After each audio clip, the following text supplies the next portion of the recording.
if you're here and you want to, slash, please do, in the chat, tell everyone who you are, where you're from, and what your business is. So I think we have a local audience tonight. So if you are here, you're likely from Ohio. So go ahead and share all your information because this is a great networking opportunity. Meet other businesses in Ohio and chat about what you are doing and what you're like, what you're selling and all that, because this is all about selling things online. And so if you are not yet selling things online, or if you're interested, this is a great way to get started. Now, go ahead, start doing that, and then I'm going to jump in and introduce myself. And of course, if you've been here before, you know that if you do put your information in the chat, I use that to like keep going. See, Randy knows that's why they put it in there. Like I use this to like use you all as examples and go to your websites and do all that jazz. And so if you're interested in having any sort of interaction like that, feel free to go ahead and put that information in the chat so that I can know who you are. We got someone from Carthage and Columbus and yeah, to Oberlin. So yeah, like just whatever you're doing, go ahead and put it in the chat. Uh, I think is it Raina? Raina, tell Lisa I said hi and that I got her message and that I haven't responded because I'm really busy, but I am going to respond. Y'all, I am the worst. So anyway, I'd love to see you all, what you are, who you are, what you're doing. Go ahead, put it in the chat. Then, like I said, I will respond. So you can see my screen. And hi, I'm Lindsay. For those of you who have never met me before, I am Lisa is here. Lisa's like, I'm here. This is how I get. So I'm Lindsay, and I am the Ohio Grow with Google coach, and I'm also the lead faculty at the Goldman Sachs 10,000 Small Businesses program at Tri-C. We actually had that class today, and I am like fresh out of that classroom into this classroom to hang out and talk with you all about shopping on, well, selling online and making sure that your products are out there. And so, yes, tell everybody who you are, what you're doing, self-publishing, all that jazz. Thank you, Lisa, for forgiving me. Again, and tell everybody where you're at. So we got people from Akron, we got Ohio, we got Oberlin, we got Youngstown. Like I said, this is a local audience. So everyone here basically is in Ohio. So don't feel weird, like promoting yourself and talking about your business, because we're all friends here. We're all local Ohio people, okay? Okay, so we're going to talk about a couple of different things in this specific session today. All of them are going to be about showcasing your business. It does say your Google business profile. But those of you who think you know what your Google profile is and what it can do, I'm here to tell you, you are very likely underutilizing your profile, like massively underutilizing it. So we're going to talk about that first, and then we're going to talk about another tool that if you have online products, you should be using to sell your online products. And because I know we have a whole bunch of different types of businesses here, what I want is I'm gonna jump in a second, and I want everyone to participate in the comments as much as possible with the next couple of questions I'm gonna ask, okay? So the first thing I wanna know is, are you brick and mortar or e-commerce? Now, if you're brick and mortar, that means you have a physical location that people can buy things at. So go ahead in the chat, put in brick and mortar or e-commerce, and if you do both, just put both. There you go. Lisa has both. She has a website and she has a physical store. Okay, so we go. Brandy's both. Go ahead, put it in the chat. What are you, e-commerce or brick and mortar? And clearly, brick and mortar is any variety of brick and mortar. So if you have a location inside of someone else's shop, if you sell in grocery stores, things like that, that also includes brick and mortar. Okay. Okay, so sometimes people get confused with the whole brick and mortar thing when they are selling in grocery stores and things like that. So it's both. And then if you are a service-based business, don't run away. I know there's some people in here who are doing consulting and things like that. People who are doing ministry like Nina, if you're doing things that are both brick and mortar or also doing stuff that is more consulting, oriented, there's still information here for you. And I also am highly encouraging everyone. Products are really fantastic. I know it might seem like you're not sure whether or not you want to do products.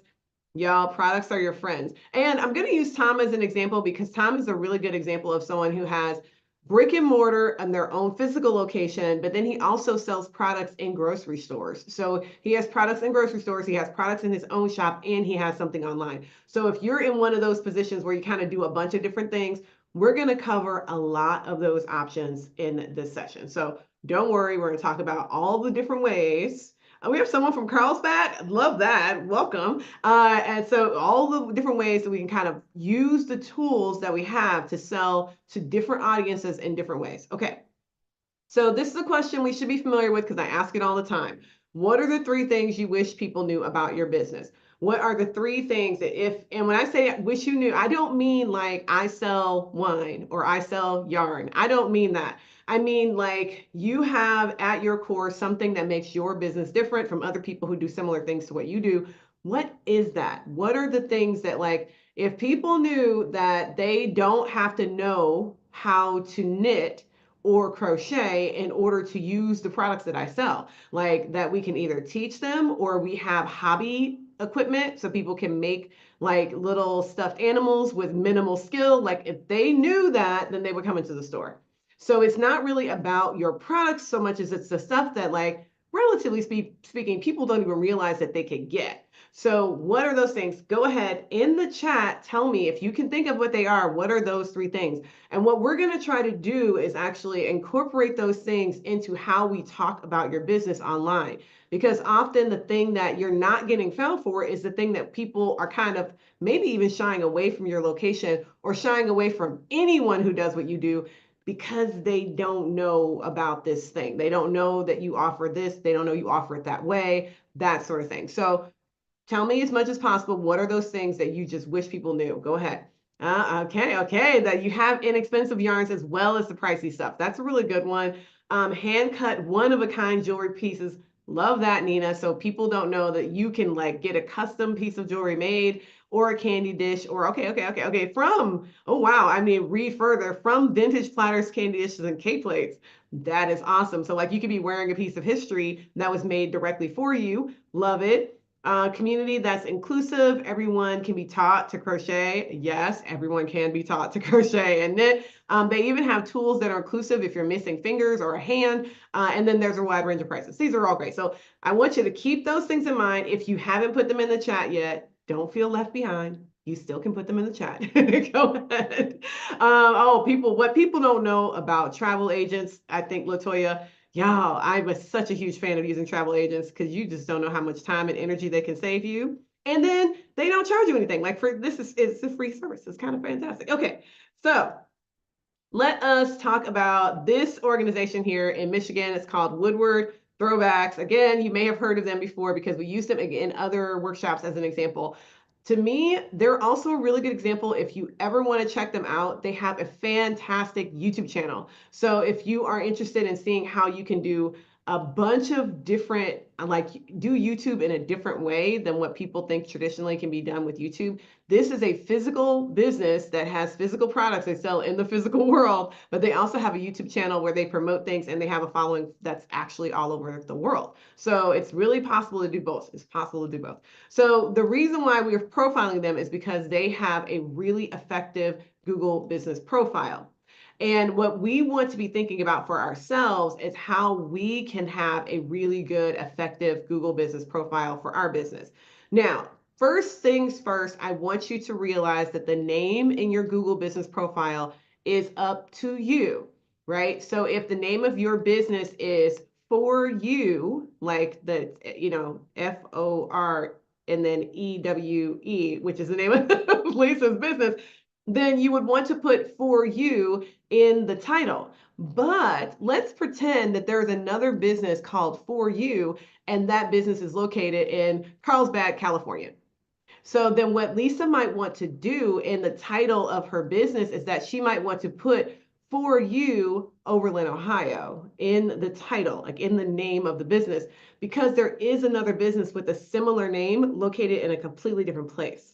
So if you're in that position where something about your name is very similar to other people or is not that different from something that maybe is a major brand or something like that, then you can use your name as a distinguisher. Like you can do something in there to let people know, hey, this is actually a business here located in Ohio. And if you have multiple locations, you can put in the location. So I was just working with a salon earlier this week, and they have two locations, one in downtown Cleveland and one in Ohio City. And they have their downtown Cleveland location actually has the name of the business because it's the same studio name in both places, the name of the studio, and then downtown Cleveland, and then the one in Ohio City actually says Ohio City right next to it. So you can use your name to do that kind of distinguishing factor so people know where essentially you are.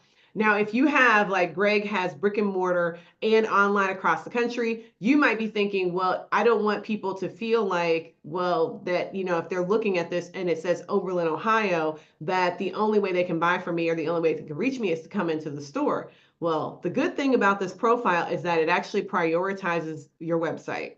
And most people are actually looking to prioritize your website. Most people are actually looking for that more than anything else, even if they're going to come in and shop, even if they're going to come in physically. Most people actually want to know what's happening in the store right now using the internet, and then they will come into your location. That's what we know this to be true. They've done surveys about it for years now, especially since COVID, and it is absolutely true. People shop online and then they buy in person. So if that's the case, we want to make sure that we are giving them the appropriate information so that they can come to our website. And even those who are located far, far away, they can just use the website to buy. But people who are located nearby will use the website to find out information and then come in and shop. So it's really, really kind of nice.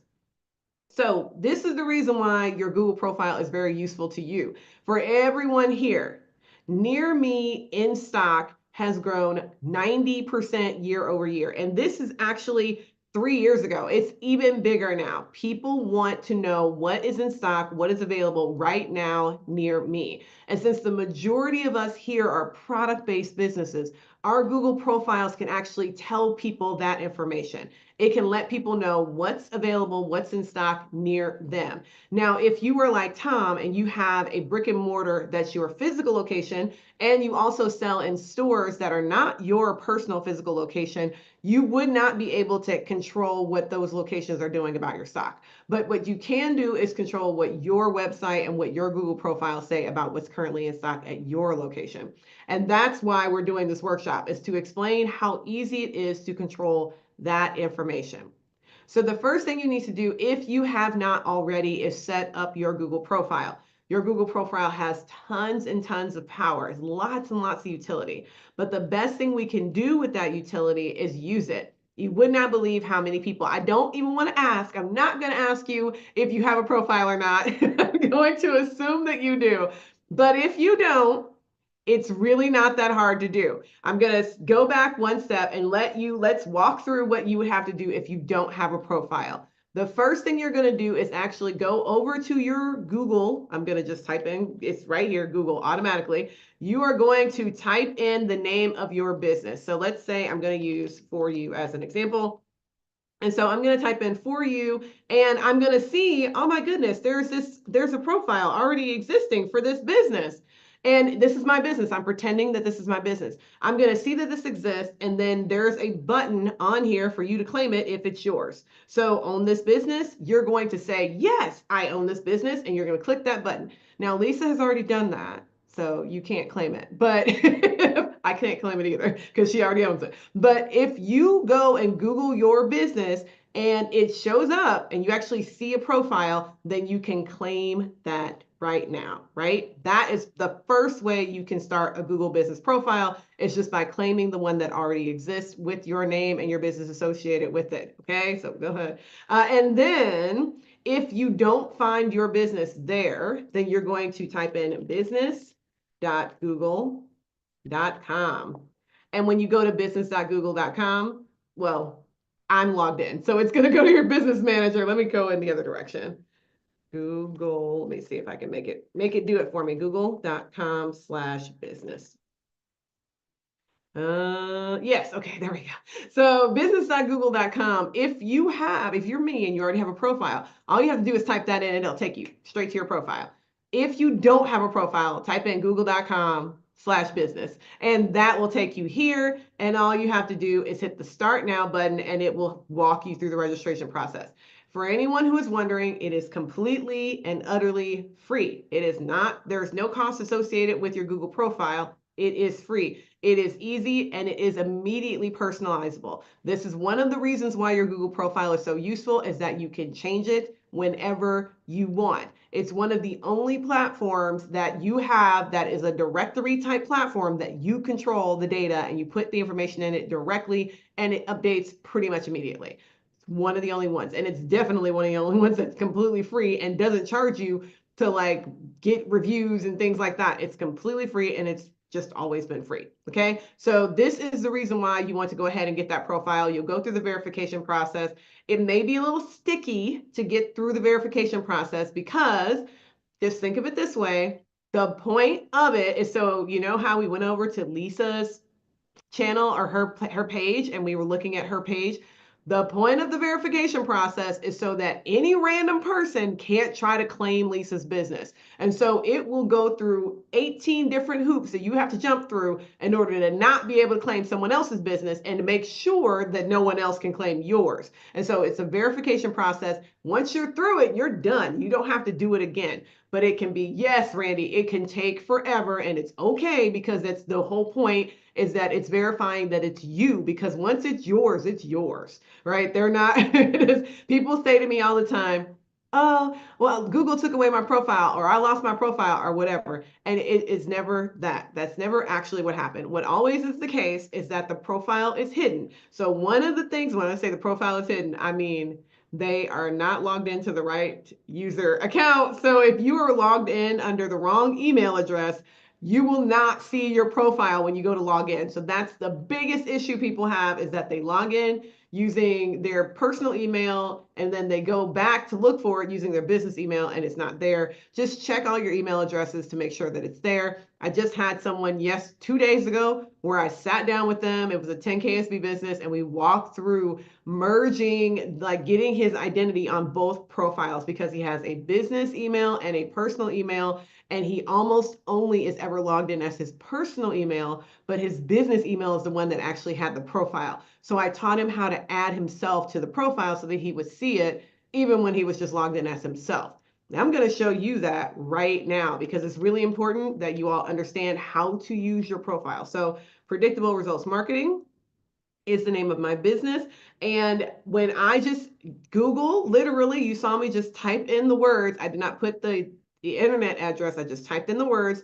When you type in the words for your business into Google, this is what's going to show up. You will actually see your profile. Very easy, right there, ready for you to look at. Okay, so this is if you are logged in.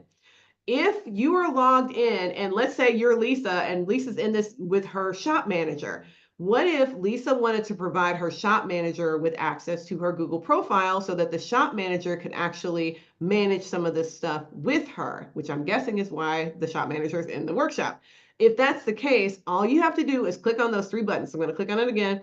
Right next to profile strength, you're going to click on those three dots, and right here it says business profile settings. On the business profile settings, you have the people and access. And then in there, you can add yourself or someone else. And when you add people, you can add them as a manager or you can add them as the owner. So if I was going to add, let's say, my other email address, my personal, I'll use the Google one, my Google email address, I am that person. So I could add this as the owner because this is just an alternate email address that I use. If I hit the invite button, it would send an invitation to my Lindsay Sims at Google email address, and then I would have to accept that invitation, and then I would be able to see this whether I'm using that email address or my one for my business. And if it was sending it to someone who is not, like someone who is not the owner of the business, then I could just designate manager, invite them, and then they would get that invitation.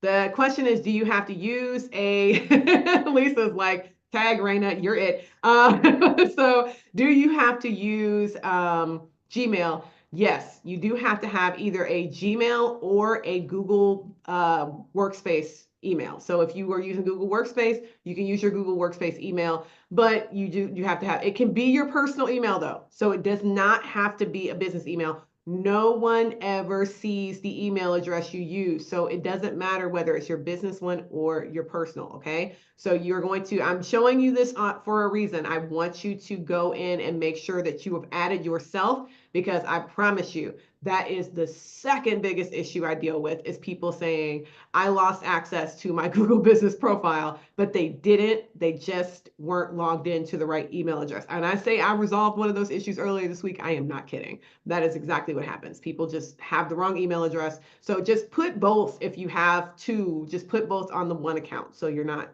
like trying to find it later. Okay. Okay. So when you have your profile, I'm going to ask a question. I don't want you to answer it in the chat because again, it's one of those questions that's not polite. But we need to address the elephant in the room here. How many of us know someone who has gone out of business in the last 5 years? You don't have to say me because I know everybody knows if you're a business owner, the likelihood that you know a business that has gone out of business in the last 5 years is extremely high. Most of us have other business friends. Some of us took over a shop for someone else who went out of a business. Like there's all of these things that are happening where the reason you're in business is because someone else went out of business, or the reason you're in your location is because someone else went out of business. Those things happen. It just is. But what I want you to think about is, what did the person who went out of business do with their Google profile? It is very likely they did nothing. They did not close it. They did not say the business was closed. They did nothing. And so since they did nothing, that Google profile is up and running just like mine, even though they're not in business anymore. And how does Google know the difference between those people and you? Think about that. How does Google know the difference between a business that is dead and a business that is not dead? It's activity on the profile. So if you are being active on your profile, if you're updating it, if you're still getting reviews, if you're changing your hours, if you're adding in special holiday hours, if you're doing all of the things you're supposed to be doing with your Google profile, then yeah, Google will know you're still in business and they will send people to you. Part of our job as business owners and people who are handing them like this job off to, whoever we're handing this job off to, part of our job is to make sure Google knows we're still alive. So you have to keep your profile updated. Plus, there are so many things that change with our businesses on a regular basis. Why wouldn't you keep it updated? So let us update this right now. I want you to head over to your profile if you're not already there. Hopefully you're already there. And I want you to click on the edit profile button.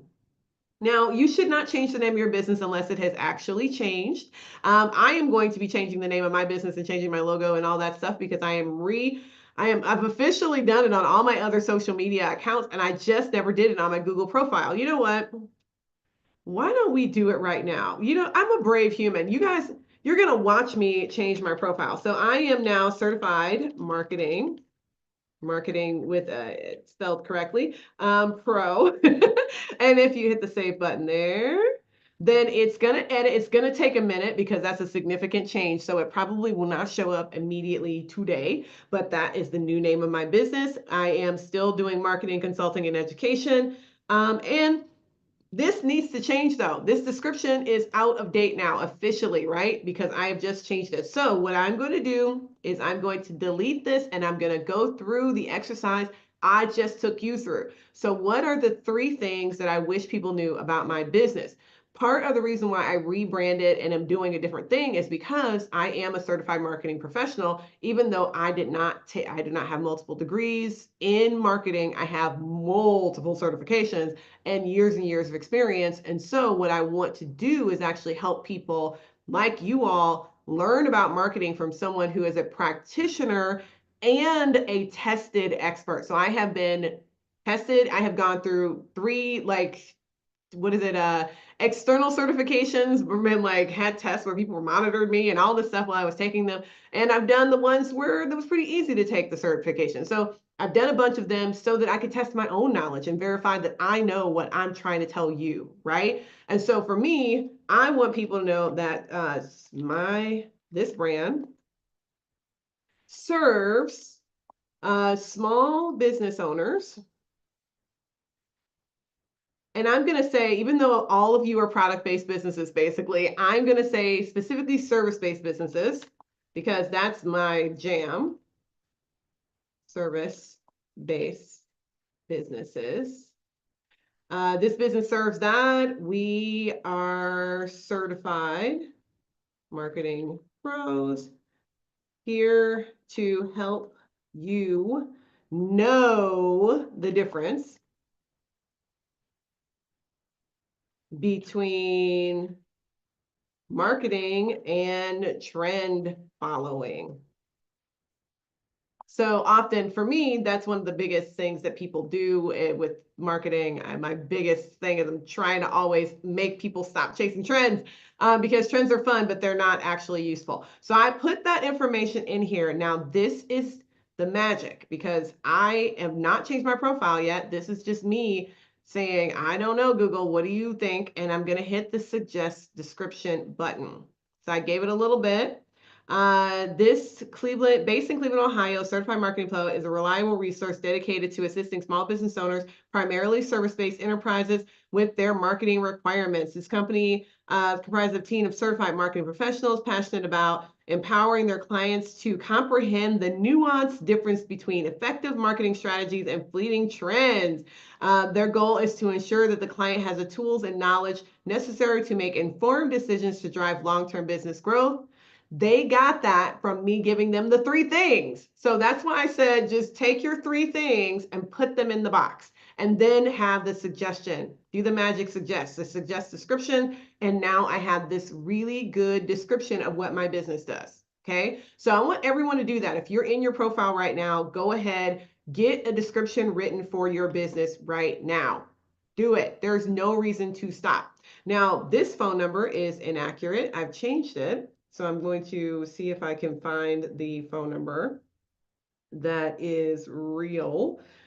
Y'all, I said I'm going to do you. I hoped you believed me when I said I was going to do the stuff live. Okay, so it's 216-309-2964. Okay, so that is my phone number. And now you guys have my phone number. It was going to be in the Google profile anyway, so now you have my phone number. And the website is not set because I have not started the cmpro.me, but I can change it to cmpro.me and then hit save. And y'all, we are doing the things. And so now the social profile is actually not that. It's CM Pro. I think it's .me as well. Let me hit save. And we're just going to rock with it, right? So I'm just rolling down, making my changes. I'm still serving the same area. My hours are still the same. Now, for those of you who have physical shops, this is where the magic starts to happen. Adding and changing special hours, holiday hours, and adding access hours. So if you're Tom, and you often do, I'm going to make a really good, silly example for Tom. Tom's business does a lot of bridal parties. Like people come in and they do like stag nights and, bridesmaids come in and, bring their brides with them and they all do a, wine tasting together. And so he could, even though this is completely during normal business hours, he could have an entire like bridal party in here for special hours and then just put the hours where that normally happens. Like, literally, why? Why would you do that? First of all, you would do that because on your Google profile now, the thing that happens often at your business actually has hours. It has a thing for people to go, the bridal party starts at 7. Yes, it does. I mean, can it start earlier? Sure, but it starts at 7 for sure. Are you guys not being able to hear me? So make sure I get any disruption because I plugged in this internet, so we should be good to go today. So the bridal party is a great idea if, again, this is, something that your business does. But you see here, brunch, delivery, dinner, drive-through, all of these things are useful to have as hours because if people don't know that that's when you do those things, it makes it difficult for them to make a choice. The other thing you want to do with special hours is please remember to add in holidays because often Google will say to you when you're looking for something and it happens to be a holiday, we just passed President's Day. President's Day is a perfect example. It's a nothing holiday. It's a federal holiday that most people do not observe. And so the majority of businesses are still open like normal on President's Day. But there are a handful of private businesses that close on President's Day. And so what you want to do is not ignore the fact that some people close. It's a federal holiday. Put your hours for President's Day. If they're completely normal hours, put the completely normal hours in. You can do that for Easter. Easter is coming up in a month, and there's Easter Friday, there's Easter Monday. And so you might want to legitimately put in that on Easter Friday and Easter Monday, your business is in business. People can still come to you. These are the little things that if you do them, actually update your profile on a pretty regular basis.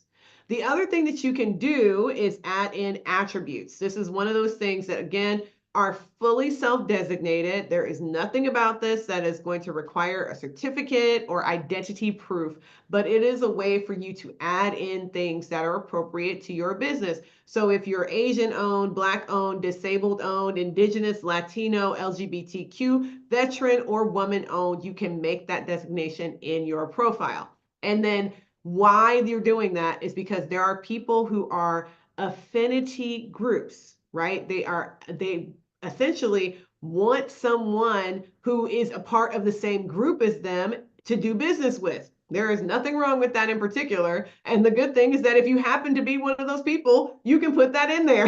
Like, it's really great. It does not keep other people from seeing your business, nothing of that nature at all.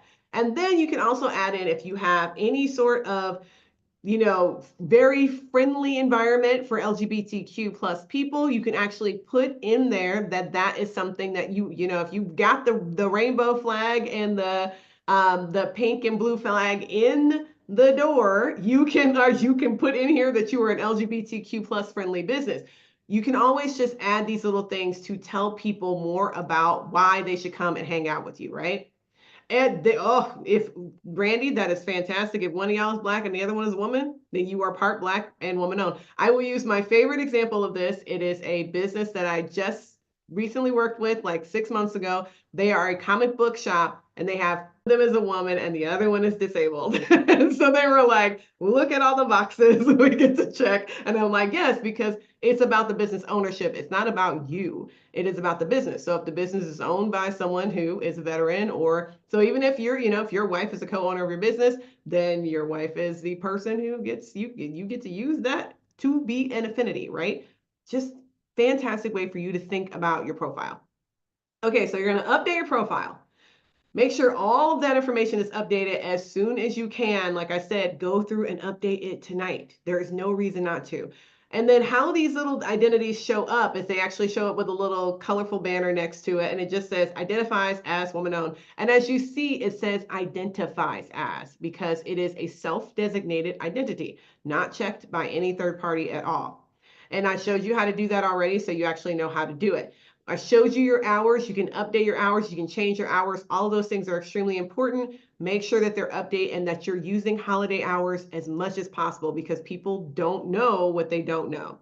So as you know, I am a big, big fan of showing you all of the different things that you can do. One thing as a method that I think a lot of you don't understand is that you can actually put your offers in your profile and it will show up.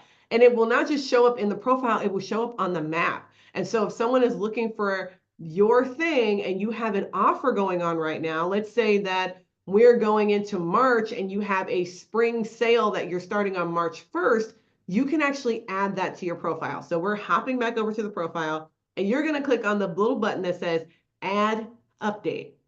And when you click on add update, it's going to give you 3 options. The first one is to add an update. An update is like a social media post. So that would just be a standard bit of information about your business. It does not have to have anything to do with anything. It could just be a post, like a social media post. The next one is offers.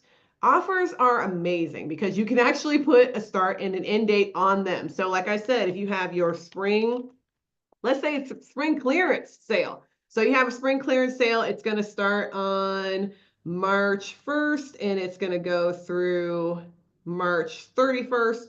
And then you have the ability to add more details. You can add in the offer details. If there's a coupon code, you can add the coupon code in. If there's a link that you're going to send people to on your website to the spring clearance section of your website, you can send them directly to that. You get to add in a picture here so that you can show people what the clearance is of, like what are you clearing out. And the magic of this is the expiration date. So when you create dates or create offers inside of your Google profile, they expire when they expire. So if you set an end date, this offer simply expires and it doesn't show up on your profile anymore. magic, y'all. It's magic. And so please use these offers. They are really fantastic. They're a great way for you to know changes. Okay. Because it's a great way for people to know what's going on with your business on a regular basis. Now, the other thing you can do is events. So I'm going to use both Tom and Lisa. They're on the opposite sides of the universe. One of them is in Lorain County, the other one is in Ashtabula, and they're selling very different things.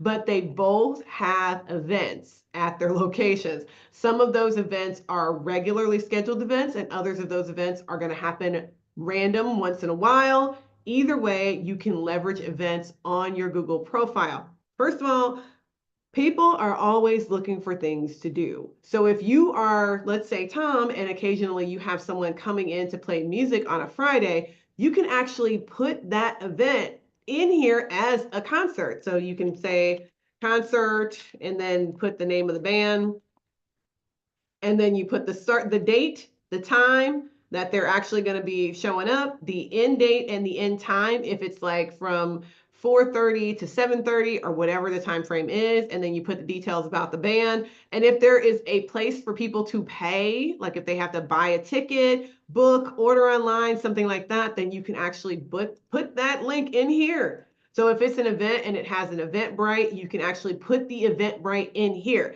Now, I saw that we had an author in the room. Y'all, this works for things like book signings or for readings that you're doing at the library. Any of these types of things, you can actually put them on your profile. So let's say that you did have a reading at the library, then you would just put the location for the reading in the description so that now you're actually using your Google profile to promote your business, to not just have it be a static place that you put stuff and walk away. Y'all, please do not let your Google profile just be a place you put stuff one time and then walk away. There's just so much more to that. There's so much more. Okay. So the other thing that we have to remember is that that we're shopping based on a lot of reasons. And so one of the biggest reasons we choose a place is because of the reviews. Google reviews are still the dominant review type. Yes, there are lots of other review options out there, but Google reviews still have a lot of power because everyone knows you cannot play with them. Like Google reviews are not editable. You can't cherry pick them. I can't delete them. And so they have a lot of power. So I want you all to be getting these reviews. Make sure that when you get a review, you also respond to the reviews. We're not just collecting reviews here. We are collecting them and we are putting them to use. So we are getting the reviews and we're responding. Please ask for reviews. Let me show you how easy it is to ask for a review. So I'm going to X out of here again. And you are going to click on the button that literally says ask for a review. And then not only do you have the link, but Google has given you a QR code. You have a QR code. So you have a QR code and you have a link, and it will get people. There's nothing that happens on the other side of this. So I'm going to copy it and put it in here. Anita, if you can share that link with everyone, because I just put it into the chat for us. I want you all to see what happens when you click the link, because a lot of people think, oh, well, I'm going to share the link and it's just going to take them to the Google profile. No, it actually just opens up a box that says write a review. That's the only thing that happens. And so it's magical. Google is smart. They're not giving away for people to be distracted. If you send this link in a text message, in an email, the only thing that happens when someone, oh, my computer's not plugged in. The only thing that happens when someone gets that link is that they get an invitation to write a review. That is it. That is the end of story. It's magic. Like I said, you do not want to sleep on this possibility. It's so easy. Okay, so you pop the review in, you have the link, you got a QR code. You can put that QR code on things. So remember we talked about events. You know I'm here to give you guys ideas, ideas, ideas. We talked about events. What about at the end of every event that you have, you give people the QR code and ask them specifically to review that event? Don't just say, oh, you reviewed my shop once, so thanks. No, you can ask them to review different things. So with that salon that I was talking about earlier, oh, Tracy, yes. With that salon I was telling you about earlier, y'all, I was like, you have, hair extensions, you have eyelash extensions, and you have nails that people get done here. I'm like, every time someone gets a different service, you should ask for a review on the different service they're getting. And they were like, wait a second, what? And I'm like, yes, because Google does not care that the same person has given you a review 3 times. They don't care at all. What they care about is the number of reviews you have. So this is my other magical tip that everyone needs to understand. Google is not ordering who shows up in search according to the like star rating. So let's say that Tom is out there in wine country in Ashtabula. There's lots of other wineries around. What if Tom's star rating was 4.6 and the place next to him was 5 stars? You would think in your mind, regular people think Google gives the 5 star review higher rating, like it gets higher in the map than the location that has 4.6. That's not true. If Tom has 100 reviews, even at 4.6 star rating, and the place next door has 2 at a 5 star, his is going to get ranked higher. That is how it works. They rank according to the number of reviews. So if you have more reviews, the better. The more reviews, the better. Okay. So make sure you're getting those reviews. That is the goal, not to have the highest ranking, but to have the biggest number of reviews.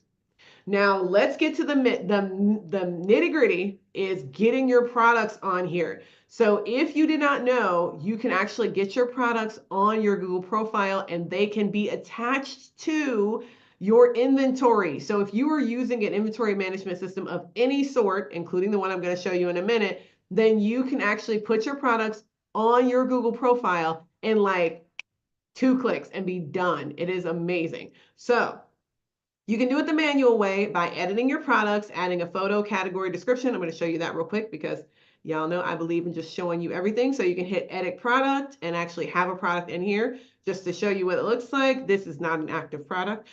So you have the name of the product, the category, the price, where to buy it, right? So these are things that are available. Again, not possible. Don't buy this. Actually, now I have sold a couple of these, and I was wondering why, and it's because I still have it up here as a product. I have to like give people their money back. But yes, it's that easy to add a product, a single product. The reality is though that you can add them in a big chunk. And how do you do that? And it's by using this next thing. So that was the Google profile. Please, please, please edit your profile, edit your profile, edit your profile. But now, if you have multiple products, your Google Merchant Center is your new home. You've done your Google up. If you were following along, you've updated your Google profile. Yay. Your Google business profile is updated. Now I want you to focus your energy on the Merchant Center. The Merchant Center is amazing because it's what gets your product to show up in search. It's what gets your product to show up when someone is searching for random product X. Like if they're searching for, I always use this silly example of bicycle helmets. So bicycle helmet. So if I'm looking for a bicycle helmet, first of all, what am I looking for? I am not currently searching for a bicycle helmet to use in 6 months. I am very likely looking for a bicycle helmet to use right now. Like I need this helmet today. And as you can see, free by 311, meaning I could get this item right now for free by 311. This section here is the sponsored section, and your Merchant Center can get you here. But this section here is the absolute free section. And what I want you to know is a couple of things. We got a 40% off, and we have nearby 6 miles away. What is amazing here is that in order to get your information to look like this, it is so easy. It is not difficult. All you have to do is use the Merchant Center, and then your products can show up exactly like what you saw that bike helmet. And as you all know, well, maybe you don't all know, I don't know how to ride a bike. So this is my silly example because I don't know how to ride a bike. But it is a really good example of how products work in search. Okay, it's products working in search. So if you go to the shopping tab, or if you're shopping like I did, it automatically popped me into the shopping tab. I didn't even have to do anything. This and the shopping tab look basically exactly the same. So this is how Google is prioritizing what it thinks people want. If you search for a product, it is going to prioritize products. When you have your products in the Google Merchant Center, it has the ability for you to show up in shopping. It also has the ability for you to show up in images. So let's go back over, and I'm going to go out of Google Shopping and I'm going to click on images. Now you might be saying, okay, why would I need a picture of a helmet? Well, maybe you saw a helmet out in the real world and now you want to buy a helmet that looks like the one you saw. Now Google has an image search, but in the image search, it has the ability for people to tell that they can buy that thing. So for this, because this is such a purchasable thing, the first thing I see is an entire set of things I can purchase, but I also see, if you saw there, the reviews and the number of the reviews, the number of stars, and not the number of stars is the thing that matters, the number of reviews, and then whether or not I can buy it. That is what Google is prioritizing. And so we want to make sure that we have that stuff set up for ourselves.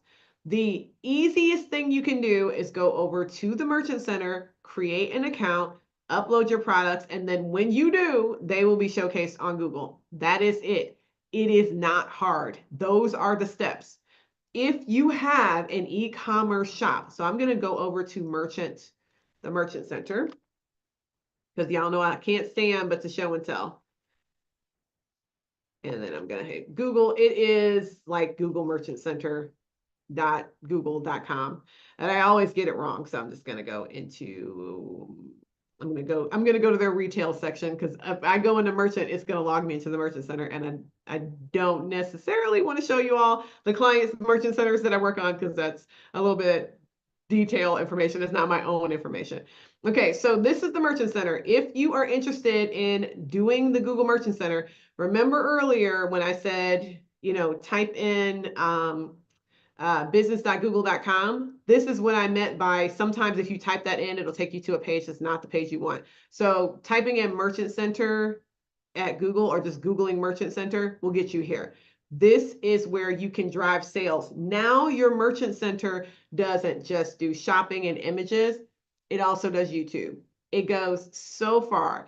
And if you've ever been interested in running shopping ads, like actually doing advertisements for shopping, you can do that using your Google Merchant Center. And if you are the kind of person who, like Lisa, I'm going to use Lisa and Tom because I know they both have a ton of products. So if you're like Lisa and Tom and you have a ton of products, you're also in the position where you can take those products and using the Google Merchant Center, there's a thing called Product Studio where you can create really great images for your products. So let me see if I can actually show Product Studio on this page, because it's one of those things that once you realize how useful it is, you're never going to go back. But the Product Studio is Google's new AI tool that you can use to create really great product images from pictures you already have.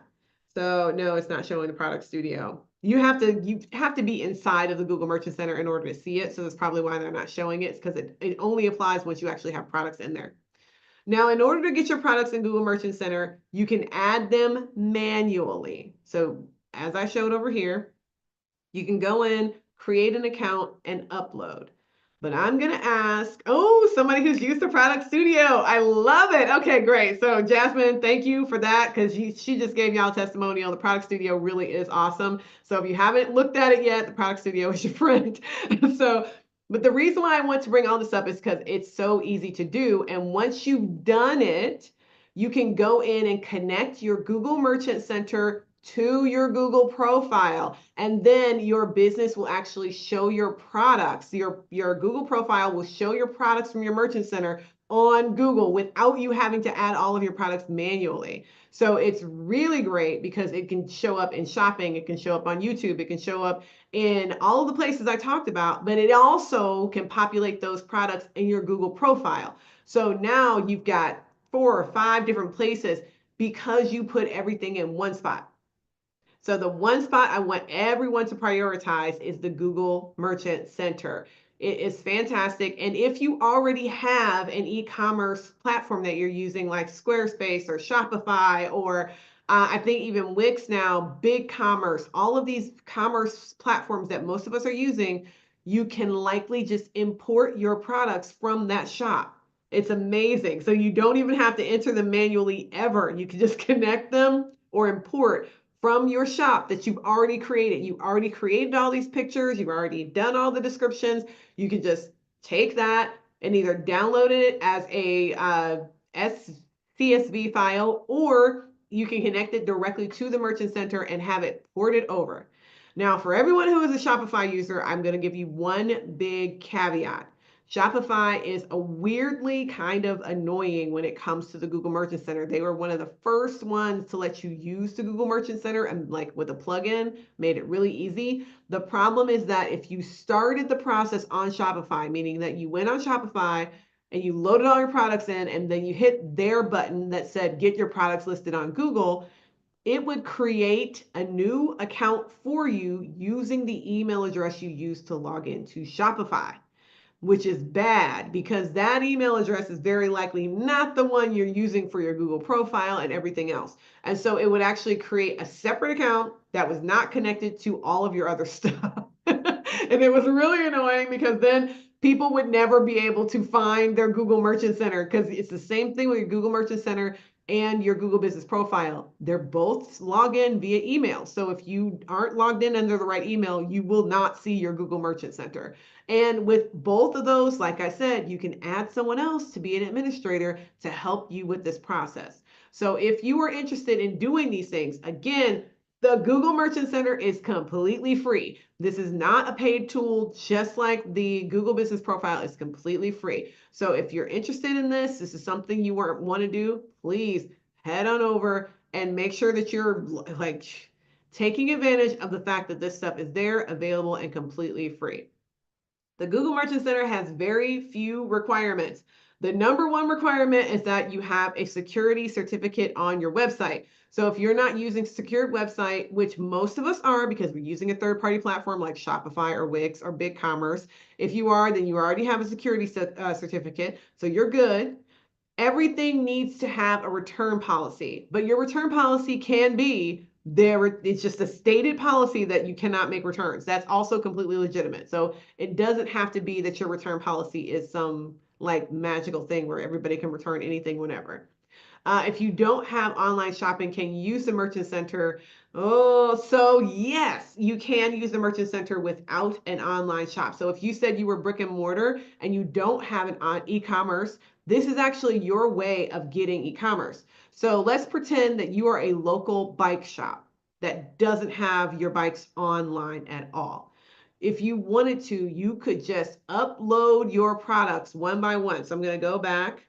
Upload your products one by one into the Google Merchant Center, and then those products would be available just like everything else that anyone else is doing directly from their e-commerce store. So even if you have a physical shop where you're selling physical things without the internet, you absolutely can use the Google Merchant Center. You would just take whatever inventory management system you have, usually a spreadsheet, take that spreadsheet and upload it, or you would put the products in one by one. Completely up to you. Completely up to you. And if your question is, I've had this question, what do I do if my website where the link is going to go doesn't have prices? That is, I just worked with someone again a few weeks ago who has very high cost items that often get covered by Medicaid. And so they created all their products in the Google Merchant Center. And I was like, send people to the product page. But on the product page, it tells them to come into the store to find out the price. Like you have to come into the store, especially because the price, that the retail price is not what people pay, because they usually have some portion, if not all of it, covered by medical insurance. And so they don't list their prices on the internet because it doesn't make any sense. It's just going to take people away. so that is a way for you to get your products into the Google Merchant Center. Okay. Set yourself up for success, y'all. People are ready to shop. They are excited about shopping. Even today, everybody's like, oh, I'm cutting back. We are all still shopping. Like all of us are still ordering DoorDash quite often. So I'm just gonna say, even though we are all claiming that we're shouting, hollering about cutting back, we're still buying them $8 eggs. We are still doing it. Even though we're complaining about it. And so what I want you to do as a business owner is just embrace it. Like embrace it. People are still purchasing things. They're still buying things. Make it easier to have them buy it for you or from you. Okay. Like make it easier for them to start buying it from you. That's your job. Don't stop shopping. No, I'm kidding. So everybody will like wait until I get all my stuff set up. But make sure that your processes are very simple, easy as much as possible. If it is an in-person Oh, shop small tomorrow. Thank you, Randy. That's amazing, y'all. That's all the time. Shop small all the time. Okay. Think mobile. Reminder, everyone is seeing everything on a mobile device. Like 50+% of people are seeing your stuff on a mobile device. Make sure your mobile device is working. Now, while I'm wrapping up, in the chat, I want you to tell me, what did you learn? What are you going to do different? What do you now know that you did not know an hour ago? That is your price of admission. This is a free workshop, and your price is to tell me what you learned in the last hour. Okay, go. I'm going to recap while you're typing. So my quick recap is this. Both of these platforms are completely free. They're free. Like, to use them, please. Claim your business, create your business profile on Google, read and respond to your customers' reviews, please do. Your Google Merchant Center is a great way to display products, brick and mortar products, and e-commerce products. And always, always, always make all this stuff so easy for people. Make it easy, because if it's easy, they will do it. If it's not easy, then it'll make it hard for them to do it. So make everything really easy. So you're already telling me what you're going to do or what you learned, so you don't have to worry about that. This is why I like asking in advance. Set up your profile, give reviews. That's it. So if you want to learn more about all of these topics or anything else, the Grow with Google team, which is one of the team I'm a part of, we have a very robust YouTube channel with lots of like videos and things like that. I'm on there teaching things, but Score also has a really great YouTube channel. So if you are interested, you can go to youtube.com, and I'm going to show you my little cheat code because I always use it. It's youtube.com/score Cleveland. And when you do that, it's going to bring up the Score Cleveland channel. So there you go, right there, Score Mentors Cleveland. And there's so many great videos that they have, because they actually record almost all of their workshops. It's fantastic. I would say almost all, because I'm not sure they record them all. I think they do. If you're interested in like learning more, you're just a really keen person, or if you are having people on your team and you want them to do marketing for you and things like that, you can always have them go through the certificate program. Google has a ton of free resources out there to help people all over. So whether you're a veteran, a local business, a job seeker, students, teachers, there's tons of tools, and most of them are free. Most of them are free. Okay, and with that, thank you all so much. And thank you all for like hanging. I appreciate y'all doing the chat thing I asked for, and like telling me what you're going to do and what you learned and all that jazz. I really appreciate that. You all are the best. Okay, one question here. What's that? How does Google Studio utilize AI to make your photos better? How? So you're asking me the technical question, which is, so I can tell you the actual answer, which is that they're using generative AI to generate the new background. So it has always been, for the last several years, it's been easy to remove a background. That doesn't even require AI. But once they remove the background from the photo, they use generative AI to put a background behind the photo. That's what they're doing. So you can actually put in there basically any of the like prompts that you want, and it will create pretty much immediately exactly what you're looking for. It's kind of fantastic. So Okay, hope super. you all get that. That's the only question. Fantastic.